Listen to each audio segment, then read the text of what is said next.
Hi hello welcome to my channel. இன்றைக்கி நம்ம சேனலில் பார்க்க போகிறது ஒரு பாய் வீட்டு கல்யாணத்தில் சிக்கன் குழம்பு தான் பண்ண போகிறோம். ஸோ இது வந்துட்டு என்னென்னா, நம்ம வீட்டிலலாம் 5 பேர் 10 பேர்த்துக்கு ஈஸியாக சமைச்சிருவோம். ஒரு 50 பேர் 70 பேர்னும் போது நம்ம கொஞ்சம் ஒரு பயம் இருக்கும்.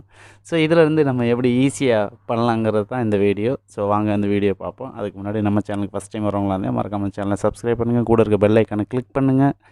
மறக்காமல் அந்த பெல் ஐக்கானில் ஆளுங்கிற ஒரு நோட்டிஃபிகேஷன் கொடுத்துருங்க. வாங்க வீடியோக்குள்ளே போகலாம். இன்றைக்கி வந்து பார்த்திங்கன்னா, நம்ம ஒரு 50 பேர்த்துக்கு வந்துட்டு சிக்கன் கறி பண்ணுறோம். ஸோ இது வந்துட்டு என்னென்னா, சிக்கன் கறி இல்லை, குழம்பு. ரைஸுக்கு சாப்பிட்ற மாதிரி பண்ண போகிறோம். கோழி குழம்பு தான் நம்ம பண்ணுறது. இப்போ வாங்க எப்படி பண்ணலான்னு பார்க்கலாம். அடுப்பை பற்ற வச்சாச்சு. பெரிய அண்டி எடுத்து வச்சுருக்கோம். ஸோ நம்ம ஆயிலை ஊற்றுறோம். இதில் வந்து பார்த்திங்கன்னா, நான் ஒரு 1/2 லிட்டர் ஆயில் ஆட் பண்ணியிருக்கேன். 1/2 லிட்டர் ஆயில் ஊற்றுனதுக்கப்புறம் பார்த்திங்கன்னா, நம்மளோட ஸ்பைசஸ் எல்லாமே போட போகிறோம். பட்டை, கிராம்பு, ஏலக்காய், சோம்பு, பிரியாணி இலை. ஸோ எல்லாமே போட்டாச்சு. ஸோ அது கொஞ்சம் ஃப்ரை ஆகட்டும்.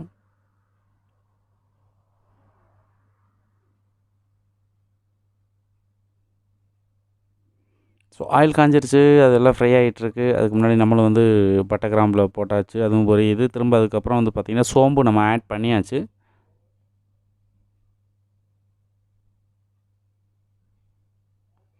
சோம்பு வந்து இப்போ பார்த்திங்கன்னா ஃப்ரை ஆகிடுச்சு. ஸோ அதுக்கப்புறம் நம்ம வந்து பச்சை மிளகாய் ஆட் பண்ணியிருக்கோம். பச்சை மிளகாய் எதுக்கு நம்ம ஆயிலில் போடுறோம் அப்படின்னா, இன்னும் கொஞ்சம் ஸ்பைஸ் இன்க்ரீஸ் ஆகும் ஆயிலில் ஃப்ரை ஆச்சுன்னா. அது வேகிறதுக்கும் ஆயிலில் ஃப்ரை ஆகிறதுக்கும் நிறைய வித்தியாசம் இருக்குது. ஸோ வேணால் வீட்டில் ட்ரை பண்ணி பாருங்கள். ஸோ இப்போ வந்து பார்த்திங்கன்னா, நம்ம வந்து ஒரு 3 கிலோ வெங்காயம் போட்டோம்.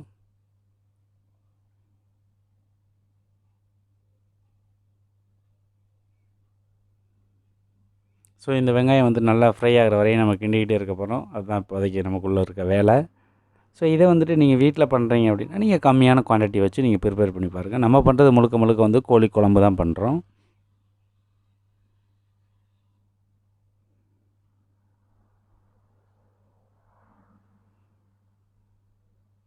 ஸோ இப்போ வந்துட்டு பார்த்திங்கன்னா, நமக்கு வெங்காயம் ஃப்ரை ஆகிடுச்சு. அதுக்கப்புறம் பார்த்திங்கன்னா, நான் கொஞ்சம் இஞ்சி பூண்டு பேஸ்ட் ஆட் பண்ணியிருக்கேன். கொஞ்சம் இல்லை, அந்த கரண்டியில் ஒரு கரண்டி இஞ்சி பூண்டு பேஸ்ட் போட்டிருக்கேன். ஸோ நீங்கள் வீட்டில் பண்ணுறதா இருந்துச்சுன்னா 2 பேர் 3 பேர்த்துக்கு பண்ணும்போது 1 டீஸ்பூன் யூஸ் பண்ணிக்கோங்க. ஸோ இப்போ இஞ்சி பூண்டு ஃப்ரை ஆகுது. ஸோ ஃப்ரை ஆனதுக்கப்புறம் வந்து பார்த்திங்கன்னா, அடுப்பை ஃப்ளேமை குறைச்சி வச்சுட்டு நம்ம அடுத்து உள்ள இன்க்ரீடியன்ஸ் நம்ம போட போகிறோம்.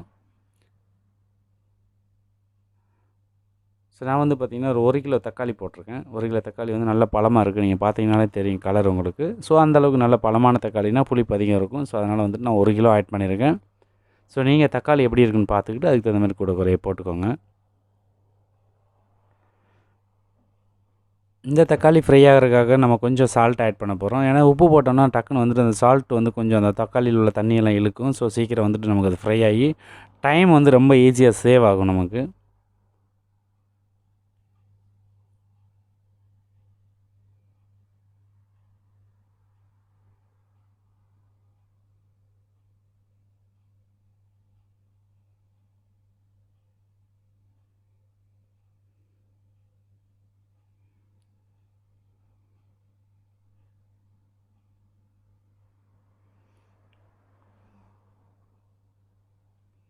உப்பு போட்டு ஒரு கிண்டிக்கோங்க. ஸோ டொமேட்டோ வந்து ஈஸியாக குக் ஆகிடும். ஸோ அதுக்கப்புறம் வந்துட்டு பார்த்திங்கன்னா, ஃபஸ்ட்டு எடுத்தோடனே நம்ம வந்துட்டு மசாலா ஆட் பண்ணுவோம்.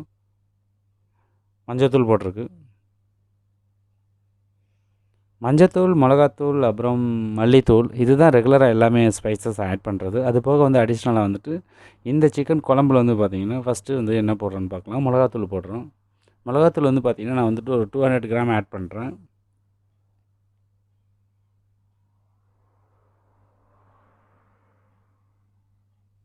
ஸோ மிளகாத்தூள் வந்து போட்டதுக்கப்புறம் கிண்டி விட்டாச்சு. ஸோ அதுக்கப்புறம் வந்து பார்த்திங்கன்னா, மல்லித்தூள் போடுறோம்.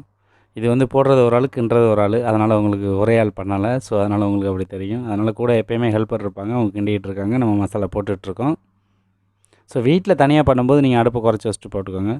ஸோ மிளகாத்தூள், மல்லித்தூள், மஞ்சள்தூள் போட்டாச்சு. இப்போ ஆட் பண்ணுறது வந்து chicken masala. So chicken masala, mutton masala, non veg flavour உள்ள எந்த மசாலாவாக இருந்தாலும் நீங்கள் போட்டுக்கலாம். சிக்கனுக்கு சிக்கன் தான் போடணும் அப்படிங்கிறதுலாம் கிடையாது. ரொம்ப பெருசாக வித்தியாசம் இருக்காது. 2 மசாலா நீங்கள் பாக்கெட் வாங்குறது வந்து கடையில் வாங்குறது எந்த மசாலாவுமே. ஸோ அதையும் போட்டு கிண்டியாச்சு. அதுக்கப்புறம் பார்த்தா நம்ம சோம்பு பவுட்ரு பண்ணி வச்சுருக்கோம். ஸோ அதையும் நம்ம ஆட் பண்ணுறோம்.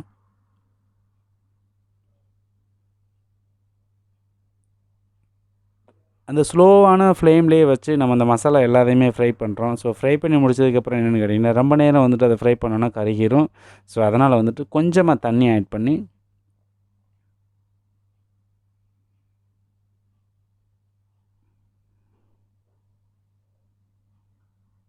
ஸோ இப்போ அடுப்பை கூட்டி விட்டாச்சு, நல்லா வெந்துருச்சு இந்த பொசிஷன். நல்லா வந்துட்டு மசாலா குக் ஆகி உங்களுக்கு ஆயில் பார்த்தா தெரியும், ரோகன் வெளியில் வந்திருக்கு. ஸோ இந்த டைமில் வந்துட்டு நம்ம சிக்கனை ஆட் பண்ணுறோம். சிக்கனை வந்து பார்த்திங்கன்னா தண்ணி மசாலா ஃபுல்லாக குழம்ப ஊற்றி நம்ம அதில் குக் பண்ணோன்னா என்ன ஆகுன்னு கேட்டிங்கன்னா, அந்த மசாலா வந்து ஃபுல்லாக சிக்கனில் சாராது. ஸோ அதனால் வந்துட்டு நீங்கள் டைட் கிரேவி வச்சு குக் பண்ணும்போது அந்த மசாலா ஃபுல்லுமே நல்லா சிக்கனில் வந்து அப்சர்வ் ஆகிருக்கும்.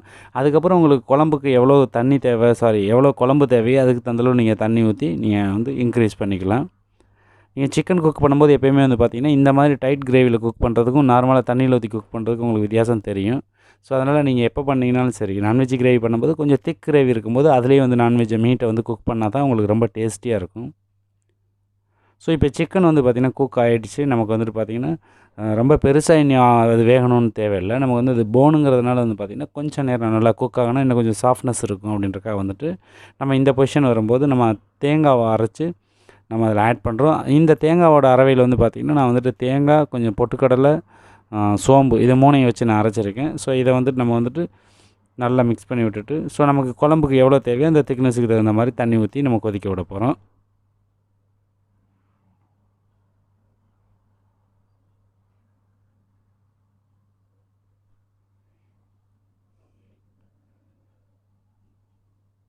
ஸோ நம்ம வந்து இப்போ வந்து தண்ணி ஆட் பண்ணுறோம். நமக்கு எவ்வளோ குழம்பு தேவையோ, ஒரு 50 பேர் சாப்பிட்ற அளவுக்கு எவ்வளோ தேவையோ அந்த அளவுக்கு நம்ம வைக்கிறோம். ரைஸ் ஆல்ரெடி நாங்கள் வடித்து வச்சிட்டோம். ஸோ இது வந்து நம்ம வந்து சாப்பாட்டுக்கு தான் சமைச்சிட்ருக்கோம். இந்த ஸ்டைலில் நீங்கள் பண்ணிங்க அப்படின்னா வீட்டில் வந்துட்டு ரைஸுக்கு சாப்பிடும்போது ரொம்ப டேஸ்ட்டாக இருக்கும். வீட்டில் வந்துட்டு என்னென்னா இதெல்லாம் வந்துட்டு நிறைய மசாலா போட்டுக்கிட்டு அந்த மாதிரியெல்லாம் இல்லாமல் ரொம்ப சிம்பிளான மசாலாஸ் தான். வீட்டில் இருக்கிறதான் என்ன அடிஷ்னல் ஆட் பண்ணியிருக்கோம்னா சிக்கன் மசாலா மட்டும் வெளியிலேருந்து பாக்கெட் வாங்கி போட்டிருக்கோம். பாக்கி எல்லாமே வீட்டில் உள்ள இன்க்ரீடியன்ஸஸ் தான் நம்ம ப்ரிப்பேர் பண்ணியிருக்கோம். ஸோ இப்போ நம்ம குழம்பு எவ்வளோ தேவைங்கிறத நம்ம கன்ஃபார்ம் பண்ணியாச்சு. ஸோ இதுக்கப்புறம் வந்து பார்த்திங்கன்னா தண்ணி அந்தளவு வச்சாச்சு.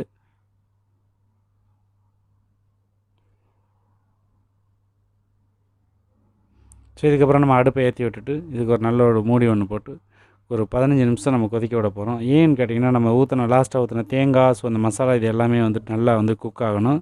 அதுபோக வந்து பார்த்திங்கன்னா அந்த மசாலா வந்துட்டு கலர் மாறணும்.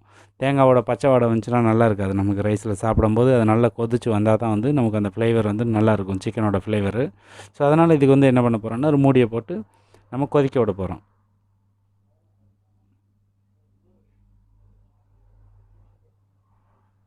ஸோ இப்போ நம்ம வந்து பார்த்திங்கன்னா மூடியை போட்டு கொதிக்க விட்டு 15 நிமிஷம் ஆச்சு. ஸோ இதுக்கப்புறம் வந்துட்டு பார்த்திங்கன்னா நம்ம திறந்து ஓப்பன் பண்ணி பார்க்க போகிறோம். சிக்கன் குழம்பு நல்லா கொதிச்சிக்கிட்டு இருக்குது, நீங்களே பார்த்துக்கிட்டு இருக்கீங்க. ஸோ இதை வந்து ஒரு 2 டைம் நல்லா கிண்டி விட்டு அடுப்பை குறைச்சி வச்சுட்டு இதை கிண்டி விட்டுட்டு அடுப்பை குறைச்சிட்டு திரும்பவும் நான் மூடியை போட்டு தான் மூடி வைக்க போகிறேன். ஸோ மூடி போட்டு மூடியாச்சு. 10 நிமிஷம் ஆகிடுச்சு. ஸ்லோ ஃப்ளேமில் பார்த்தீங்கன்னா உங்களுக்கு தெரியும் மேலே உள்ள ஆயில் இதுகெல்லாம் வந்தாச்சு. இந்த பொசிஷன் வரும்போது நீங்கள் மேலே வந்துட்டு கொத்தமல்லி இதுகளை போட்டு விட்டு நீங்கள் அழகாக எடுத்து சர்வ் பண்ணிங்கன்னா அப்படி ஒரு டேஸ்ட் இருக்கும். ஸோ இந்த ரெசிபி உங்களுக்கு ரொம்ப பிடிச்சிருக்குன்னு நினைக்கிறேன். ஸோ பிடிச்சிருந்துச்சுன்னா வீடியோக்கு ஒரு லைக் பண்ணுங்கள், மறக்காமல் நம்ம சேனலை சப்ஸ்கிரைப் பண்ணுங்கள், கூட இருக்க பெல் ஐக்கனை கிளிக் பண்ணுங்கள். இந்த வீடியோவுக்கு ஒரு லைக் பண்ணிவிட்டு உங்கள் நண்பர்களுக்கு ஷேர் பண்ணுங்கள். தேங்க்யூ ஃபார் வாட்சிங். பாய்.